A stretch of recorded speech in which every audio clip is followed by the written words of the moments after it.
सभी को नमस्ते। गायत्री मंत्र एक साथ। ओम भूर्भुवः स्वः तत्सवितुर्वरेण्यं भर्गो देवस्य धीमहि धियो यो नः प्रचोदयात्।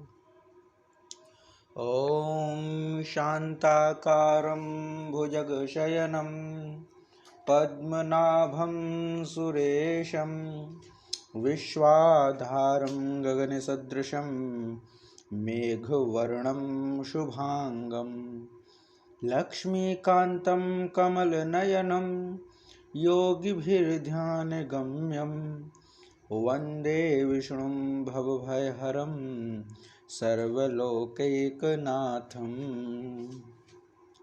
ॐ यं ब्रह्मा वरुणेन्द्ररुद्रमरुतः स्तुनुवन्ति दिव्यैः स्तवैः वेदैः साङ्गपदक्रमोपनिषदैर्गायन्ति यं सामगाः ध्यानावस्थिततद्गतेन मनसा पश्यन्ति यं योगिनो यस्यान्तं न विदुः सुरासुरगणा देवाय तस्मै नमः। देवाय तस्मै नमः। प्रज्ञा पुष्प परिवार द्वारा संचालित इस गीता माता ऑनलाइन कक्षा में आप सभी का हार्दिक स्वागत है। अभी की कक्षा में हम चतुर्थ अध्याय का अभ्यास कर रहे हैं, जिसमें हमने चतुर्थ अध्याय के 32 श्लोकों का अभ्यास कर लिया है। आज से हम 33वां श्लोक अभ्यास करेंगे।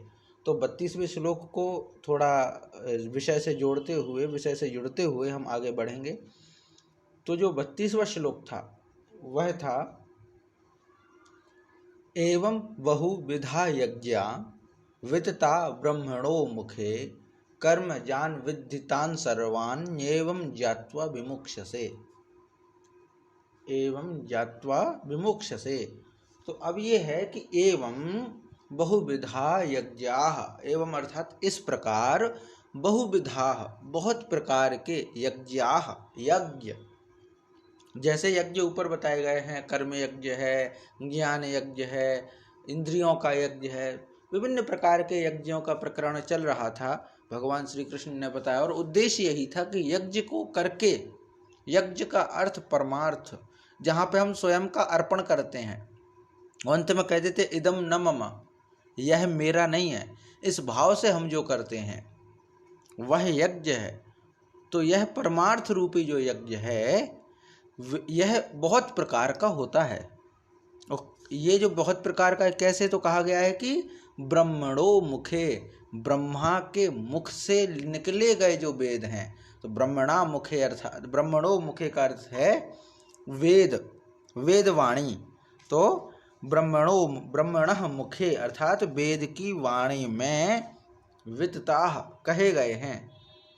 एवं इस प्रकार के बहुविधा यज्ञ, बहुत प्रकार के यज्ञ, ब्रह्मणो मुखे वितता, ब्राह्मण मुख यानी वेद वाणी में, वितता माने विस्तार से वर्णित किए गए हैं। अर्थात वेदों में ऐसे ही बहुत सारे यज्ञों का वर्णन प्राप्त होता है। फिर आगे क्या कहा गया है, तान सर्वान कर्मजान विद्धि, उन सबको, तान अर्थात उन, सर्वान सब यज्ञों को, कर्मजान, कर्मजान अर्थात कर्म से उत्पन्न होने वाले, अर्थात मन, इंद्रिय और शरीर की क्रिया द्वारा संपन्न होने वाले जान।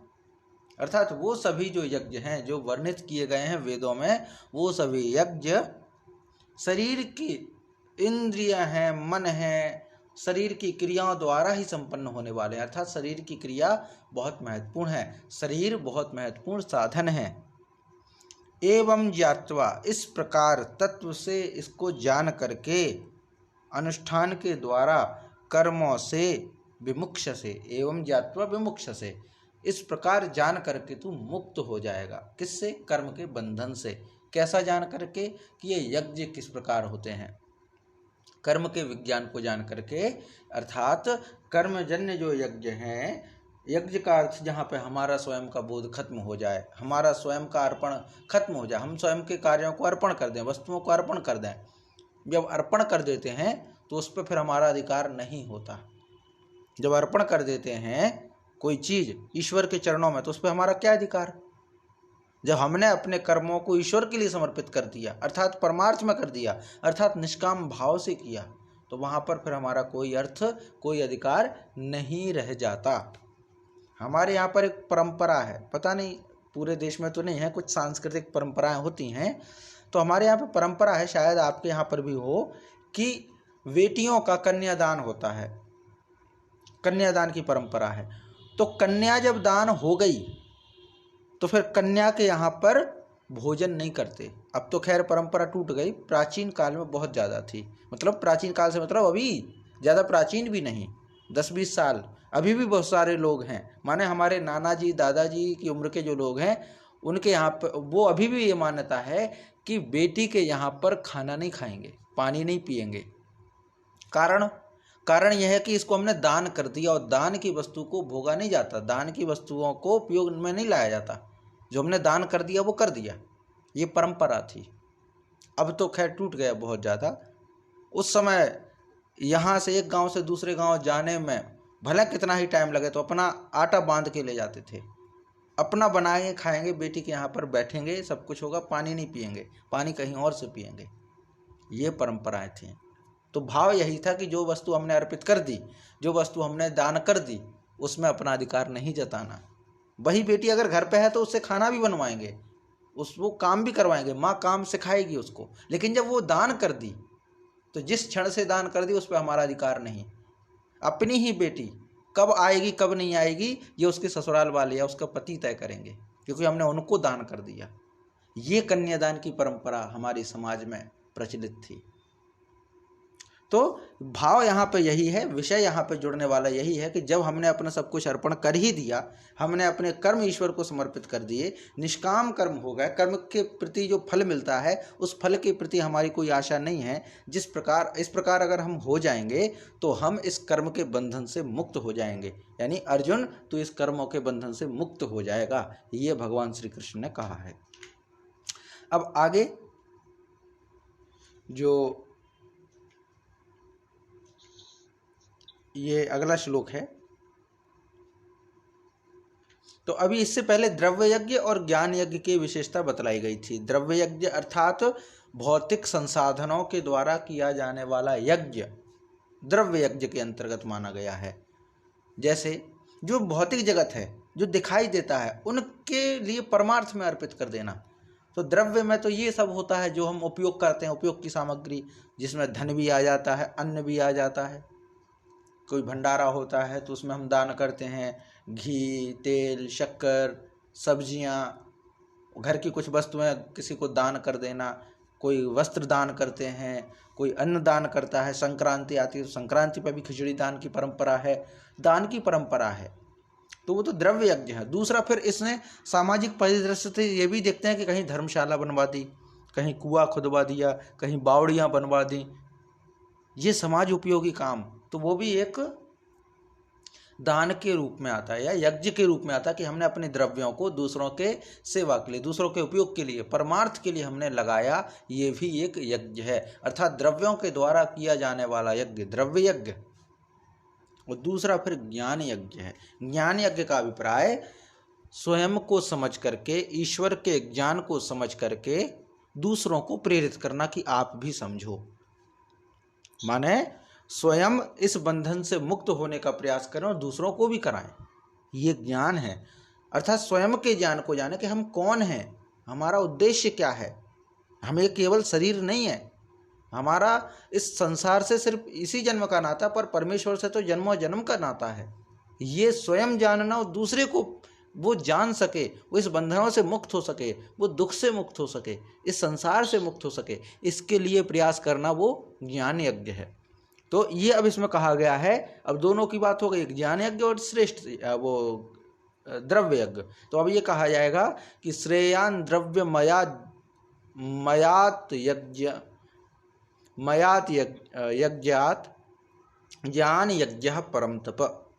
श्रेयान द्रव्य मयात यज्ञात ज्ञान यज्ञ परम तप सर्वं कर्माखिलं पार्थ ज्ञाने परिसमाप्यते।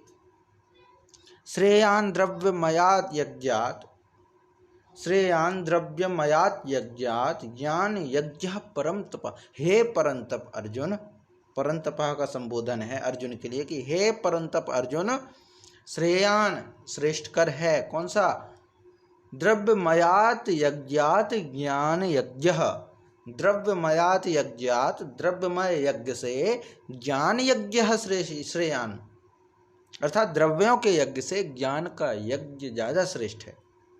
इसको हम ऐसे भी कहें कि द्रव्यों के दान से ज्ञान का दान ज्यादा श्रेष्ठ है। ऐसे समझिए कोई भिखारी हमारे घर पे आता है, हमने उसको अन्न दे दिया। कोई भूखा व्यक्ति आता है, हमने उसको एक वक्त का खाना खिला दिया, और क्या खिलाएंगे, 2 वक्त का दे देंगे, कुछ धन दे देंगे उसको, कितने दिन की व्यवस्था कर पाएंगे हम। पर हमने किया, हमने अपने द्रव्य को उसके लिए खर्च किया, तो वो हुआ द्रव्य यज्ञ, वो हुआ द्रव्य यज्ञ। पर यदि हमने उसको ज्ञान दे दिया, भोजन तो दे दिया, क्योंकि बिना उसके ऐसा नहीं है, पहले भूखे को भोजन दो, क्योंकि वो भूख जो होती है, पेट खाली पेट किसी को नहीं सुनता। ये जितने भी धर्मोपदेश हैं, जितने भी ज्ञान की बातें, ये भरे पेट का काम है। खाली पेट कोई ज्ञान नहीं सुनना चाहता। वो एक प्रसंग आता है कि 3 लोगों को गोली लगी, 3 लोगों को गोली लगी। एक को गोली लगी तो उसके मुंह से मरते समय निकला हाय राम, एक को गोली लगी तो उसके मुंह से निकला माओ, माओवादी बहुत समाज में प्रचलित हैं, तो उसके मुंह से निकला माओ। तीसरे को गोली लगी तो उसके मुंह से निकला आलू। पहले को गोली लगी राम निकला, दूसरे को गोली लगी माओ निकला, पर तीसरे को गोली लगी उसके मुंह से निकला आलू। पोस्टमार्टम हुआ तीनों का, तीनों में रिपोर्ट आई कि पहले जो 2 लोग थे उनका पेट भरा हुआ था, और तीसरा जो था उसका पेट खाली था, तो उसका ध्यान आलू की तरफ था।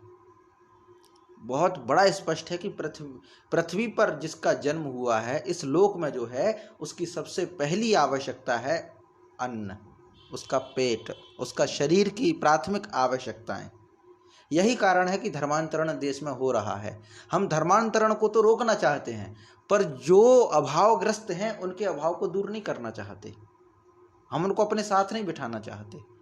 जो उनकी सेवा करेगा, जो उनके इस कष्ट को सुनेगा, तो वो उनके हो जाएंगे, और ये स्पष्ट है। और फिर वो हमसे ही प्रश्न करेंगे। तो आवश्यक है कि जो धर्मांतरण के प्रति हम चिंतित हैं, तो इस विषय को भी हम चिंतित हों, इस विषय के प्रति भी हमारा चिंतन हो कि आखिर इसके लिए हम क्या कर रहे हैं। ये यहाँ पर भाव है। तो ये जो पूरी बात है, इसमें यह है कि ज्ञान यज्ञ श्रेष्ठ है। तो जो व्यक्ति भूखा है वो हमारी नहीं सुनेगा। तो अगर हमने उसको रोटी दे दी और फिर उसको किसी रोजगार का ज्ञान दे दिया कि भाई तुम ऐसा कर लो, ये उसको समझ दे दी कि तुम एक दुकान पर लग जाओ, नौकर बन के काम कर लो, या फिर तुम जो है ये बेचना शुरू कर दो, या तुम ये चीज़ें बनाना शुरू कर दो, तो हमने उसको द्रव्य तो दे दिया। द्रव्य अगर देंगे तो कुछ दिन तक वो खा सकेगा, धन देंगे कुछ दिन तक खा सकेगा, उसको तृप्ति मिल जाएगी। पर यदि हमने उसको ज्ञान दे दिया, अगर हमने उसको ज्ञान दे दिया, तो वह अपने जीवन को सार्थक बना पाएगा। तो द्रव्य की अपेक्षा ज्ञान ज़्यादा श्रेष्ठ है। द्रव्य में हमने 100 रुपये दे दिए, पर ज्ञान दे दिया तो 1000 रुपये कमा लेगा वो। यहाँ पर द्रव्य की अपेक्षा ज्ञान श्रेष्ठ है। तो यही कहा गया है, श्रेयान द्रव्यमयात् यज्ञात् ज्ञान यज्ञ परम तपः। हे परम तप अर्जुन, ज्ञान यज्ञ ही श्रेष्ठ है द्रव्य यज्ञ की अपेक्षा। द्रव्यमयात् यज्ञात्, द्रव्यमय जो यज्ञ है, द्रव्यमय यज्ञ से ज्ञान यज्ञ ही श्रेष्ठ है। फिर आगे कहा गया है, सर्वम कर्माखिलम पार्थ ज्ञाने परिसमाप्यते। तो सर्वम कर्माखिलम, सर्वम कर्म अखिलम, अखिलम अर्थात अखिलम सर्वम कर्मम अर्थात श्रेष्ठ है, तथा ये जो संपूर्ण कर्म है, संपूर्ण कर्म जो है वो ज्ञान में ही, ज्ञाने सर्वम कर्मम अखिलम, सर्वम अखिलम कर्मम, संपूर्ण अखिल यानी संपूर्ण जो कर्म है, कर्म ज्ञाने परिसमाप्यते, ज्ञान में ही समाप्त हो जाते हैं। हे परम तप अर्जुन, द्रव्यमय यज्ञ की अपेक्षा ज्ञान यज्ञ श्रेष्ठ है, क्योंकि सभी प्रकार के जितने भी कर्म हैं वह ज्ञान में ही लुप्त हो जाते हैं, समाप्त हो जाते हैं। सभी कर्मों को नष्ट करने का जो ताकत है, क्षमता है, वो ज्ञान में ही है। हम यह कर्म करते रहें और उनकी अपेक्षा रखते रहें, निस्वार्थ ना हो पाए, निष्काम ना हो पाए, सकाम कर्म करते रहें, बने रहो कर्मवीर, बने रहिए कर्मवीर। तो फिर वही उदाहरण होगा जिसमें हमने पहले बताया था कि एक ऐसे समाज सेवक थे, समाज की सेवा करते थे, समाज की सेवा करने में लिप्त रहते थे, लगे रहते थे, पर उनकी कामनाएं कभी समाप्त नहीं होती थी। कामना ऐसी कि अगर मैं नशा मुक्ति का काम कर रहा हूँ तो असर दिखना चाहिए। उन्होंने संकल्प ले लिया कि मैं तो 2 महीने में इतना नशा मुक्ति का काम कर दूंगा, 1 साल में 2 साल में ये काम कर दूंगा, और नहीं हो पाया। कर्मवीर तो थे, कर्म तो करते थे, परमार्थ भी था, लेकिन ये ज्ञान उसको नहीं आया कि सकाम ना निष्काम कर्म करो। ये कामना मत रखो कि मैं 2 साल में ये फल मुझे मिल जाना चाहिए, 2 साल में मुझे संपूर्ण देश में क्रांति कर देना चाहिए। अगर ऐसा फल आपके मन में है, चिंतन में, तो आप डूबोगे। अर्थात निष्काम कर्म का ज्ञान अगर हो जाएगा, सभी कर्म उसमें लिप्त हो जाएंगे, सभी उसमें विलीन हो जाएंगे, सभी उसमें विलीन हो जाएंगे। ये है यहाँ पर। तो श्रेयान द्रव्यमयात् यज्ञात्, श्रेयान द्रव्यमयात् यज्ञात् ज्ञान यज्ञः परन्तप सर्वं कर्माखिलं पार्थ ज्ञाने परिसमाप्यते। श्रेयान् द्रव्यमयात् यज्ञात् ज्ञान यज्ञः परन्तप सर्वं कर्माखिलं पार्थ ज्ञाने परिसमाप्यते, ज्ञाने परिसमाप्यते। ये पूरा 33वां हो गया कि द्रव्यमय यज्ञ की अपेक्षा ज्ञान यज्ञ ही श्रेष्ठ है। हे परंतप, सर्वम कर्माखिलम पार्थ, हे पार्थ संपूर्ण अखिलम कर्म ज्ञाने परिसमाप्यते, ज्ञान में ही समाप्त हो जाते हैं। अब आगे फिर है तद्विद्धि प्रणिपातेन परिप्रश्नेन सेवया उपदेक्ष्यन्ति ते ज्ञानम ज्ञानिनस्तत्वदर्शिनः। अब ये कहा गया है कि तत्व ज्ञान कैसे प्राप्त हो। कह तो दिया कि ज्ञान यज्ञ श्रेष्ठ है, पर ज्ञान प्राप्त कैसे हो, तो उसका उत्तर बताते हैं। क्यों अब क्या बताते उत्तर इसमें, ये देखें पहले।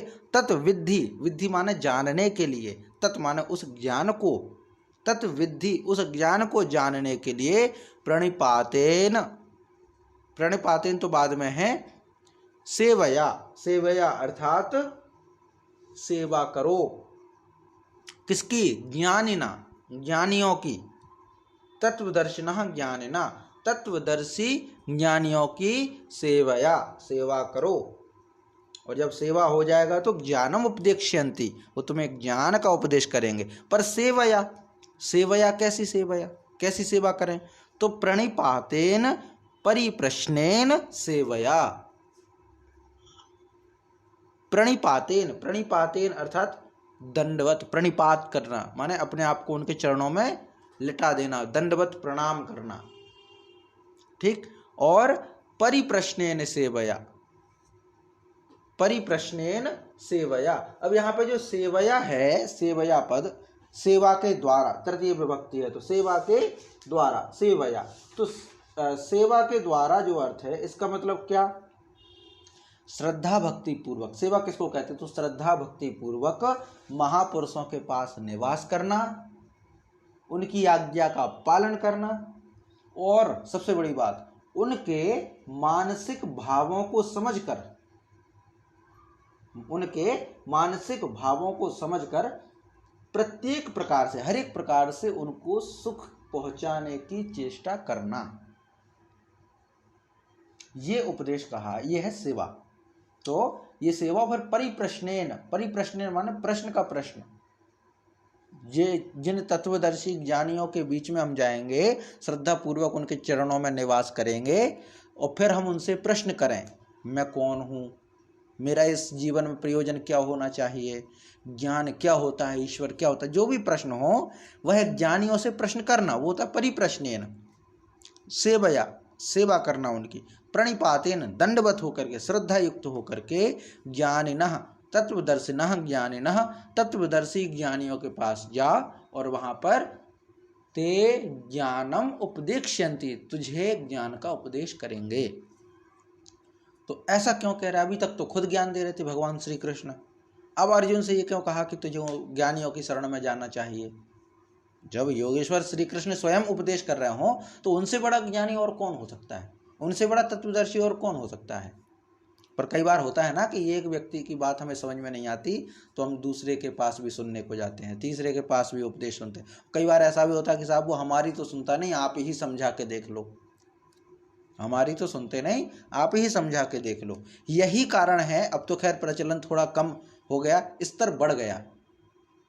पहले जब चुनाव होते थे तो क्या होता था कि किसी फिल्मी सितारे को बुलाया जाता था और वो हमारे लिए वोट मांगता था, मतलब नेताओं के लिए वोट मांगता था, बल्कि उसका इससे कोई मतलब नहीं है, वो नहीं आएगा आपकी समस्याओं को सुनने के लिए, सुनना तो राजनेता को ही है, लेकिन उसके द्वारा कहलवाते थे। क्यों? क्योंकि कहने वाले का अपना एक अलग तरीका होता है। हम किसी से कुछ और कहें तो वो शायद कम भाव से समझे, कोई दूसरा कहे तो दूसरे भाव से समझे। एक ही बात हम इसको देख सकते हैं। हालांकि इस कक्षा में ज़्यादा तो नहीं जुड़े हैं और किसी आलोचनात्मक दृष्टि से नहीं कह रहे इस बात को, लेकिन ये समझना चाहिए एक उदाहरण इसके लिए। क्योंकि भगवान श्री कृष्ण ने अर्जुन को ये क्यों कहा कि तुम जो है ऐसे चतुर्दर्शी ज्ञानियों के पास जाओ, वो स्वयं क्यों नहीं समझा रहे हैं? तो हर एक की बात हमें समझ में उतनी नहीं आती, हर एक के कहने का तरीका अलग होता है। हमारा एक ग्रुप है, इसी को लेकर के उदाहरण देते, सिर्फ उदाहरण मात्र है, इस पर ज़्यादा चिंतन नहीं, एक सामान्य उदाहरण है कि सुबह का सुप्रभात संदेश ओम नमः शिवाय वाला मुझे समय मिलता था, प्रेषित करता था, तो उस पर हाथ जोड़ते थे। इसका कोई और दूसरा भी कारण हो सकता है, पर एक उदाहरण ले लीजिए कि शायद ऐसा हो, उदाहरण के लिए उस पर हाथ जोड़ते थे, रिप्लाई आता था, कम से कम एक टिक तो करते थे कि हाँ हमने पढ़ लिया। मेरी व्यस्तता के कारण वही संदेश एक दूसरी जगह से आने लगा। वैसे ही संदेश, बहुत अच्छे भी संदेश होते थे, कोई ज़्यादा ही अच्छा होता था तो उस पर क्लिक होता था, अन्यथा क्लिक नहीं होता था। कहने का मतलब ऐसा नहीं कि महत्व नहीं है, पढ़ते भी होंगे, महत्व भी होगा सब, लेकिन भेजने वाले का अपना एक स्थान होता है। ऐसा नहीं मैं बहुत उसमें हूँ, मैं क्षमा चाहूँगा ये कहते हुए, पर एक उदाहरण दे रहे हैं कि एक ही चीज़ को अलग अलग द्वारा प्राप्त होने पर नज़रिया कुछ अलग होता है। तो कृष्ण भगवान अर्जुन को समझा रहे हैं, एक मित्र भाव में भी हैं और बार बार कह रहे हैं कि ये ऐसा ज्ञान करो, ऐसा ये करो, ऐसा ये करो। उसके बावजूद अर्जुन ज्ञान के विषय में कोई शंका नहीं कर रहा है, कोई प्रश्न नहीं कर रहा है, जानने को कोई मतलब संदेह नहीं आ रहा है, कुछ भी नहीं, शांत होकर के सुन रहा है। तो शायद भगवान को ये लगा हो कि ये मुझसे समझने वाला नहीं है, इसको किसी और ज्ञानियों की ज़रूरत है। तब उन्होंने कहा है कि तत्विद्धि, उसको जानने के लिए प्रणिपातेन प्रश्नेन सेवया, प्रणिपात के साथ माने श्रद्धा युक्त होकर के, चरणों में प्रणाम करके, बार बार प्रश्न करके, श्रद्धापूर्वक प्रश्न करके, उनकी सेवा करके, ज्ञानिनः तत्वदर्शिनः, तत्वदर्शी ज्ञानियों के चरणों में पहुँचो, ते ज्ञानम उपदेक्ष्यन्ति, तुझे वो ज्ञान का उपदेश करेंगे।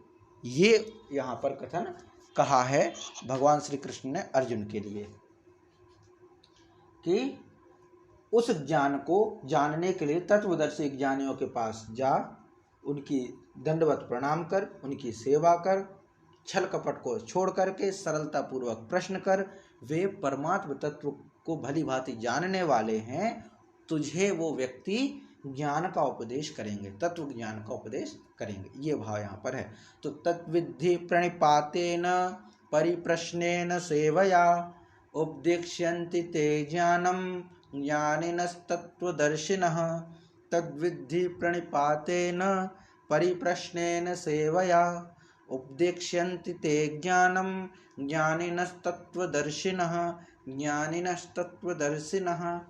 ये 34वां श्लोक हो गया। अब 35वां जो है, इस ज्ञान को जान करके होगा क्या? ये तत्व ज्ञान जो है हम अगर जान लें तो होगा क्या? तो क्या कहा गया है? यत् ज्ञात्वा न पुनर्मोहम एवं यास्यसि पांडव येन भूतान्यशेषेण द्रक्ष्यस्यात्ममन्यथो आत्ममन्यथो मयि। इसमें क्या है, यद ज्ञात्वा, यद अर्थात जिसको, जिस तत्व ज्ञान को ज्ञात्वा ज्ञान करके, ना पुनर्मोहम एवं यास्यसि पांडव, हे पांडव, हे अर्जुन, हे अर्जुन, जिस ज्ञान को जान करके तू फिर इस प्रकार की मोह को प्राप्त नहीं होगा। यास्यसि माने प्राप्त होना, पुनः माने दोबारा, मोहम एव मोह में प्राप्त नहीं होगा। यत् ज्ञात्वा जिसको जान करके, जिस तत्व ज्ञान को जान करके तो पुनः दोबारा से इस मोह को प्राप्त नहीं होगा। और फिर येन भूतानि अशेषेण द्रक्ष्यस्यात्ममन्यथो मयि। तो क्या कहा गया है, हे अर्जुन, जिस ज्ञान के द्वारा, येन जिस ज्ञान के द्वारा, भूतानि सभी प्राणी, अशेषेण अशेषेण बिना शेष हो ऐसा भाव से, आत्मनि अथो मयि द्रक्ष्यसि, माने ये तत्व ज्ञान जो है, पहला तो फल ये है तत्व ज्ञान का कि अगर हम ये तत्व ज्ञान प्राप्त कर लेंगे तो फिर हमें इसमें दोबारा नहीं पड़ेंगे, इस मोह में, इस मोह से छूट जाएंगे। यानी हे अर्जुन, तू इस ज्ञान को अगर प्राप्त कर लेगा, तत्व ज्ञान को अगर प्राप्त कर लेगा तो तू इससे मुक्त हो जाएगा, इस मोह से मुक्त हो जाएगा, इस मोह में दोबारा नहीं फंसेगा। और क्या होगा, येन ज्ञानेन अर्थात जिस ज्ञान से, भूतान्यशेषेण द्रक्ष्यस् आत्मनि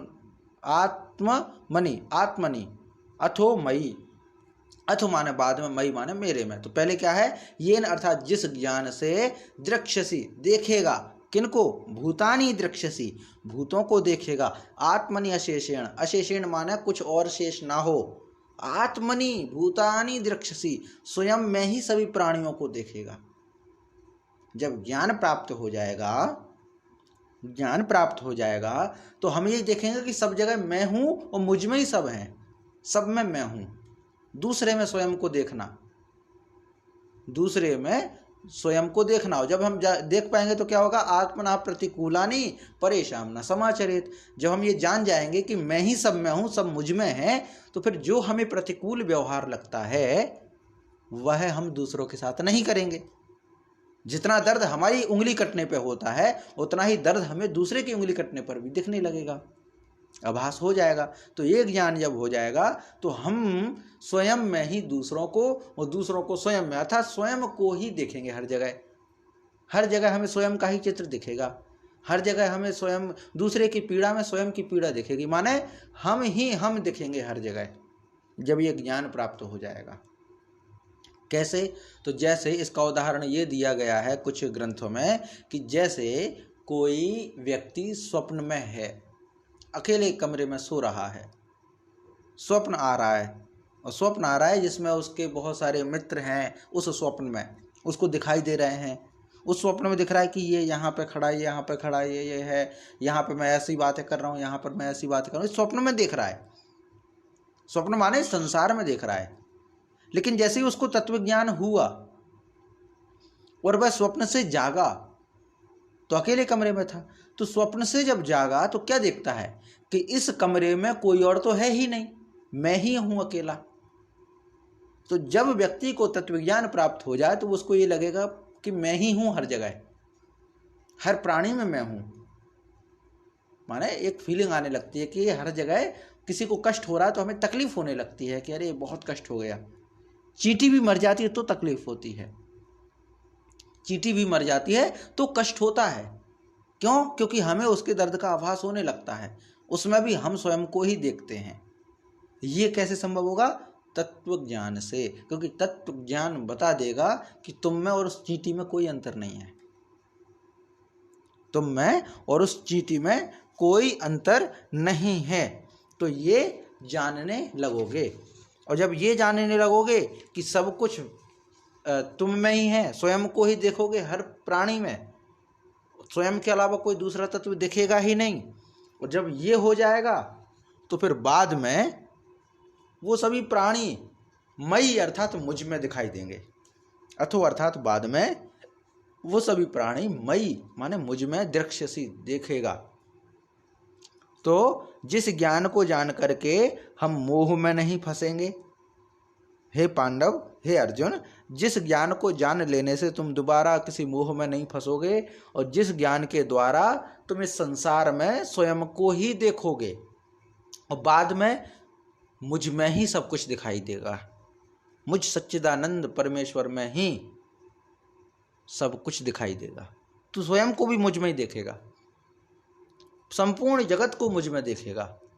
ये बात यहाँ पर कही है। तो तत्व ज्ञान का फल ये बतलाया गया है। तत्व ज्ञान का जो फल है वो यहाँ पर बतलाया गया है कि जिस ज्ञान को जान करके हम दोबारा मोह में नहीं फंसते, जिसके द्वारा सभी प्राणियों के अलावा, सभी प्राणियों में स्वयं के अलावा कुछ भी दिखाई नहीं देता, कुछ शेष नहीं रहता, स्वयं ही दिखाई देता। और बाद में अर्थात बाद में वो सभी भूतानि, सभी प्राणी मई दृक्ष्यसि मुझ में देखेगा। अर्थात पहले स्वयं को सब में देखना और फिर सब में भगवान को देखना, परमेश्वर को देखना, परमेश्वर का रूप देखना, ये व्याप्त करना कि परमेश्वर ही सब में है। तो दो चीजें हैं, दूसरे में स्वयं को देखना, ये एक लेवल। इससे भी ऊंचा लेवल है सब में ईश्वर को देखना। कई बार हम खुद के साथ तो ज्यादती कर ही देते हैं, क्योंकि हम कई बार खुद के साथ भी हिंसक हो जाते हैं। जैसे तपस्वी होते हैं, कुछ दर्शन है, जैन दर्शन है, और भी अन्य लोग हैं जो ये मानते हैं कि स्वयं के प्रति की जाने वाली हिंसा भी हिंसा है, स्वयं को कष्ट देना भी हिंसा है। तो फिर वो देखेंगे परमेश्वर तो स्वयं में जब हम हिंसा देखते हैं, स्वयं को कष्ट दे सकते, तो हो सकता है हम सामने वाले को कष्ट दें, क्योंकि हम स्वयं को देख रहे हैं, दूसरे को भी देख रहे हैं। तो स्वयं का भाव देखेगा दूसरे में, तो हम कहेंगे कि मैं इस समय था तो मैंने स्वयं को इससे रोका था, तो ये क्यों नहीं रोकता है, तो हम उसको प्रेरित करेंगे, उससे अपेक्षा जोड़ेंगे। और जब हम इससे ऊंचे लेवल पर पहुंच जाएंगे तो फिर हम ये देखेंगे कि सब में परमेश्वर ही है, सब में ब्रह्म ही है, इसके अलावा कुछ नहीं है। तो ये है। तो यज्ञात्वा न पुनर्मोहम एवं यास्यसि पांडव येन भूतान्यशेषेण द्रक्ष्यस्यात्मन्यथो मयि। यज्ञात्वा न पुनर्मोहम एवं यास्यसि पांडव येन भूतान्यशेषेण द्रक्ष्यस्यात्मन्यथो मयि।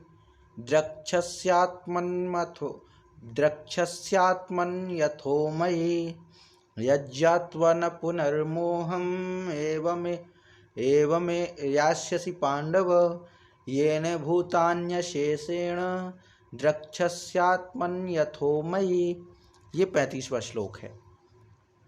इसके बाद जो 36वां श्लोक है, इसमें कहते हैं, ज्ञान रूप के और विषय को स्पष्ट करते हुए कहते हैं, अपि चेदसि पापेभ्य सर्वेभ्य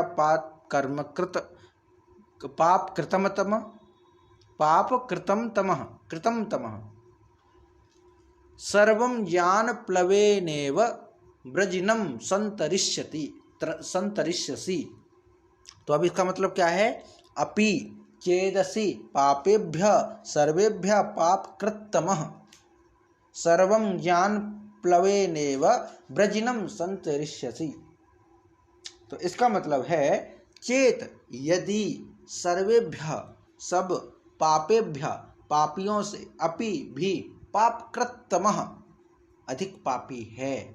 अर्जुन से कहते कि हे अर्जुन, यदि तू अन्य सभी पापियों से भी पापी है, अपि चेदसि पापेभ्य सर्वेभ्य पापकृतमः तम प्रत्युत लगता है विशेष के लिए। जैसे एक होता है प्रिय, बहुत सारे हो सकते प्रिय, लेकिन प्रियतमा तम प्रत्यय लगने से एक ही होता है। प्रियतमा एक होता है, प्रियतम एक होता है, पर प्रिय बहुत सारे होते हैं। वैसे ही तम प्रत्यय लगने से माने अधिक। तो चेत यानी यदि सर्वेभ्य पापेभ्य अपि पापकृतम असि, पापकृतमः असि, अगर हे अर्जुन, अगर तू सभी पापियों से भी ज्यादा पापी है तब भी क्या, सर्वम ज्ञान प्लवेनेव व्रजनम संतरिष्यसि, अर्थात ज्ञान प्लवेनेव, प्लवेनेव, प्लवेनेव अर्थात प्लवेन होता है नौका, प्लवनान होता है नौका, प्लवेनेव ज्ञान, प्लवेनेव ज्ञान रूपी नौका के द्वारा, एव सर्वम संपूर्ण, व्रजिनम पाप समुद्र को, पाप रूपी समुद्र को, संतरिष्यसि भली भांति पार कर जाएगा। किससे? ज्ञान रूपी नौका से। अगर हम ये मानते हैं कि हम सबसे बड़े पापी हैं, हमारा कुछ नहीं है, तो ज्ञान की शरण में जाओ, और ज्ञान की शरण में अगर तुम चले गए तो ज्ञान रूपी जो नौका है वो तुम्हें संसार से पार कर देगी। तो जितने भी कुछ साधु संत ऐसे हुए हैं जिनकी हम कथाएं पढ़ते हैं, कुछ संतों की कथाएं सुनने में आती हैं, पढ़ने में आती हैं कि एक समय के वो सबसे बड़े अपराधी थे, ज्ञान की शरण में पहुंचे और वो पार हो गए। आदि कवि का उदाहरण है वाल्मीकि जी। उनको एक समय का रत्नाकर डाकू माना जाता है। कुछ किंवदंतियां हैं, कुछ लोक कथा हैं, श्रुत कथाएं, दंत कथाएं चलती हैं कि रामायण के जो आदि कवि हैं वाल्मीकि, वो एक समय के बहुत खतरनाक डाकू थे, पापी थे, हत्याएं की थी उन्होंने। लेकिन जब ज्ञान प्राप्त हुआ तो एक बहेलिये ने, शिकारी ने क्रौंच जुगल को, क्रौंच पक्षी के जोड़ा था, उस क्रौंच पक्षी के जोड़ा में तीर चला दिया, मार दिया। तो वो जो वाल्मीकि जी तपस्या कर रहे थे, उनके हृदय में इतना शोक उत्पन्न हुआ, इतना शोक उत्पन्न हुआ कि उनके मुख से अनुष्टुप छंद में पहला श्लोक प्रस्फुटित हो गया। मां निषाद प्रतिष्ठा त्वगम शाश्वती क्षमा, ऐसा कुछ श्लोक है, कुछ पंक्ति भूल रहे हैं। तो इसका मतलब पहला लोक का पहला श्लोक, इस लोक संस्कृत का पहला श्लोक उनके मुख से निकला कष्ट में। माने वाल्मीकि जी के मन का शोक एक श्लोक से निकला, और वो श्लोक था ये अनुष्टुप छंद में। और वो शोक उत्पन्न हुआ था क्रौंच पक्षी के मर जाने से। मारा किसने? किसी शिकारी ने। और उसको फिर श्राप दिया कि तूने जिस प्रकार इन पक्षियों को मारा है, तो ये श्राप देता हूं कि तेरी प्रतिष्ठा नष्ट हो जाएगी। और ये कहा जाता है शोकः श्लोकत्म आगत, उनका शोक जो है वो श्लोक के रूप में निकला। और बाद में फिर उसी श्लोक में उन्होंने फिर रामायण लिखी। ये कहा गया ना कि भाई उन्होंने कहा कि मैं इसका क्या करूं, मेरे मुंह से जो श्लोक निकला है क्या करूं मैं इसका अनुष्टुप छंद में, उसी को श्लोक कहते हैं। तो क्या कहा, तो फिर नारद मुनि आए, उन्होंने कहा कि तुम इसको जो है एक ऐसे पुरुष की कथा लिखने में करो जिससे समाज प्रेरणा ले सके। तो कौन सा है ऐसा पुरुष? तब वो फिर कथा सुनाते हैं पूरी, और वहां पे फिर वो परिचय देते हैं कि इक्ष्वाकु वंश प्रभवो रामो नाम जनश्रुतः। जनश्रुतः, जनश्रुति में जो नाम है राम, इक्ष्वाकु वंशो प्रभवो, इक्ष्वाकु वंश में जन्मे राम जो जनश्रुति में है, उनके चरित्र का वर्णन करने में तुम इस श्लोक का उपयोग करो। तो बाद में फिर अनुष्टुप छंद में रामायण की रचना की वाल्मीकि ने। और रामायण जो है अगर उसका रस देखा जाए तो करुण रस है, क्योंकि जो श्लोक है वो शोक जन्य है। वो शोक उत्पन्न हुआ किससे? एक शिकारी द्वारा दो पक्षियों को मारने से। जो पक्षियों को मारा उसने, किसके मन में शोक उत्पन्न हुआ? उसके मन में शोक उत्पन्न हुआ जो एक समय का हत्यारा, डाकू, सैनिक रह चुके। उनके जीवन की कथा, उनको शोक उत्पन्न हुआ किससे? ज्ञान से। क्योंकि इससे पहले वो अज्ञानी थे तो सामने वाले को लूटने के चक्कर में घायल भी कर देते थे, नुकसान पहुंचाते थे। लेकिन जब ज्ञान प्राप्त हुआ तो स्वयं ही दूसरे में दिखा, और जब स्वयं दूसरे में दिखा तो वो तर गए। वो कहते ना, उल्टा नाम जपा जग जाना, वाल्मीकि भय ब्रह्म समाना। तो भले नाम उल्टा जप रहे थे, मरा मरा मरा मरा मरा राम राम राम राम, मरा से राम तक पहुंच गए। ये ज्ञान है, अपनी प्रवृत्ति को बदल दिया। और दूसरे का कष्ट पक्षियों का, प्राणियों का कष्ट भी उनको अपना कष्ट लगने लगा। और उन्होंने जन जन के कानों में अमृत घोल देने वाली वाल्मीकि रामायण की रचना की, जो आदि ग्रंथ है, आदि ग्रंथ है। उसी के आधार पर फिर बहुत सारे ग्रंथ लिखे गए। तो ये महिमा है ज्ञान की। एक समय के कालिदास कहते हैं महामूर्ख थे, जिस डाली पर खड़े होते थे उसी को काट रहे थे। पूरा प्रसंग तो सुनाने में थोड़ा बाधा हो जाए, क्योंकि विषय अन्य है, विषयांतर हो जाएगा।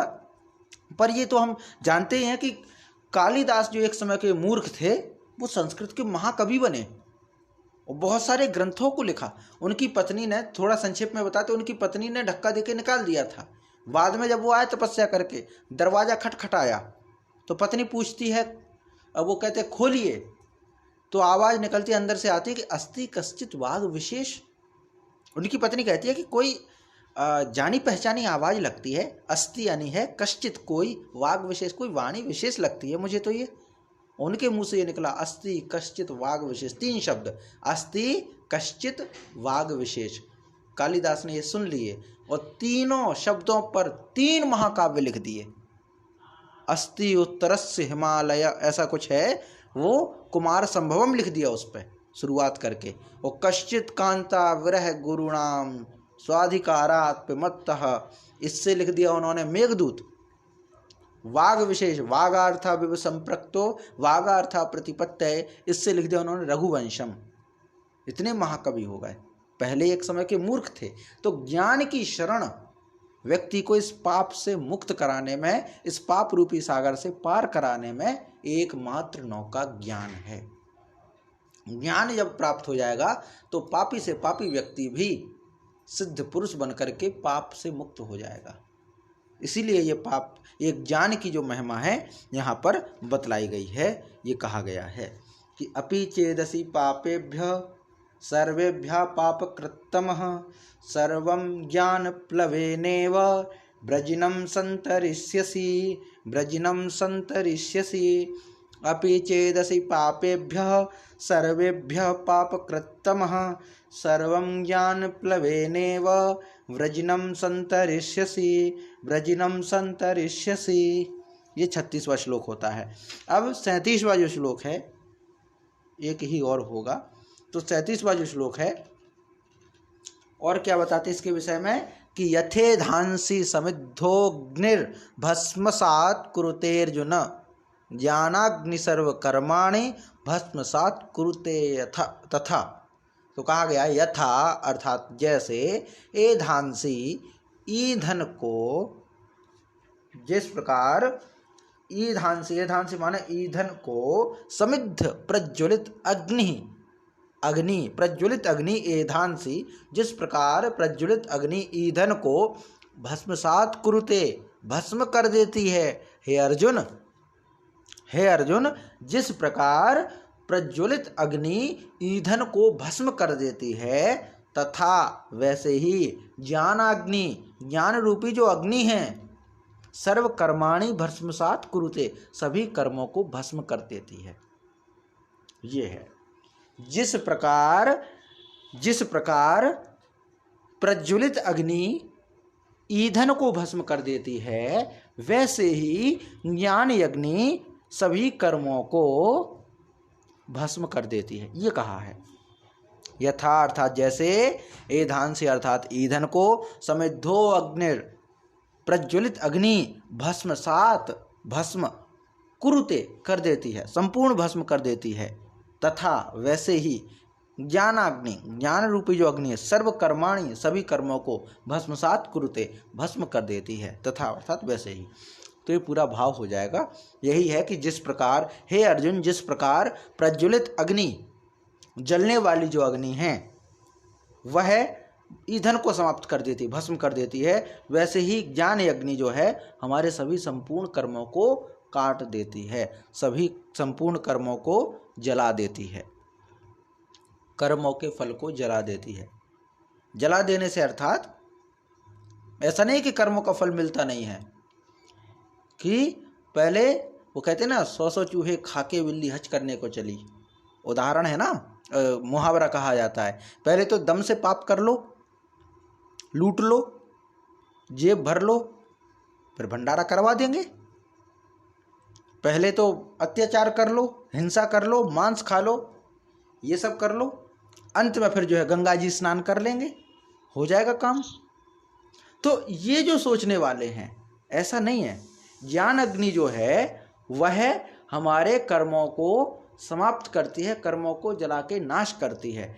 ऐसा नहीं कि पहले हम जो है मनमाना वो कर लें और फिर जो है हम ये कर लें कि भाई गंगा जी नहा लें और अपने आप को ज्ञान प्राप्त कर लें, तब हो पाएगा। ऐसा नहीं है। कर्मों का फल तो मिलेगा, लेकिन ज्ञानी काटे ज्ञान से, अज्ञानी काटे रोए। और मौत बुढ़ापा आपदा सब काहू को होए। मौत है, बुढ़ापा है, जीवन के संकट हैं, कष्ट हैं, सबको होते हैं। बस जो ज्ञान है वो आपको उन संकटों को सहन करने का दृष्टिकोण बदल देगा। और अज्ञानी है उन्हीं कष्टों से मर जाएगा, मतलब पीड़ित होगा, दुखी होगा।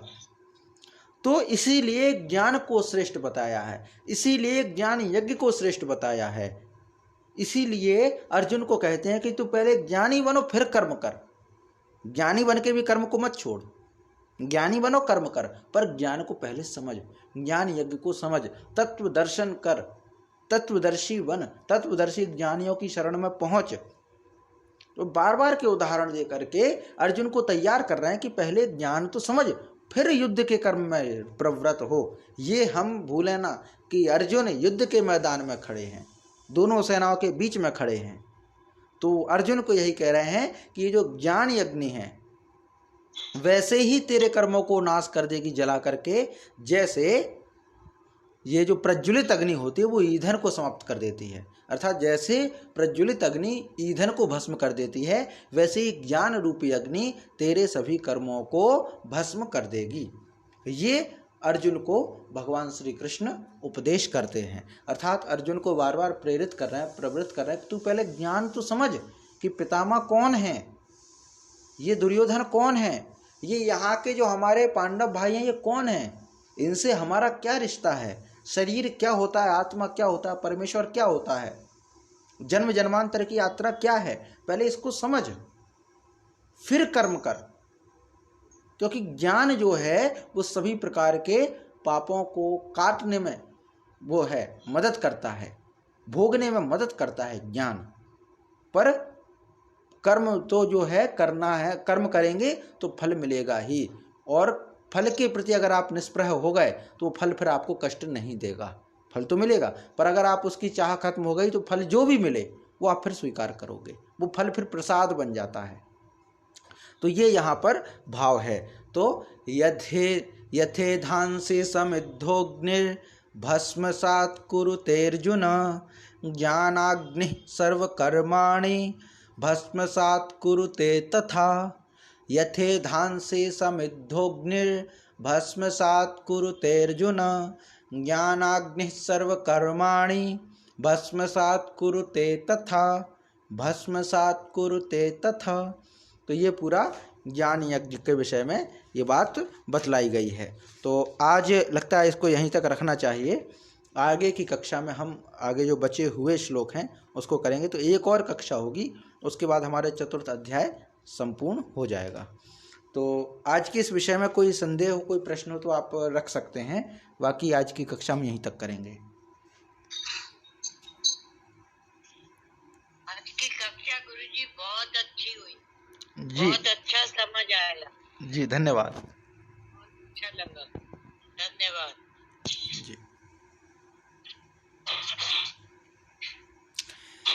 जी जी। शांति पाठ करते हैं। ओम द्यो शांतिरंतरिक्षगं शांति पृथ्वी शांतिरापः शांतिरौषधयः शांति वनस्पतयः शांतिर्विश्वे देवाः शांतिर्ब्रह्म शांति सर्वगं शांति शांतिरेव शांति सा मा शांतिरेधि।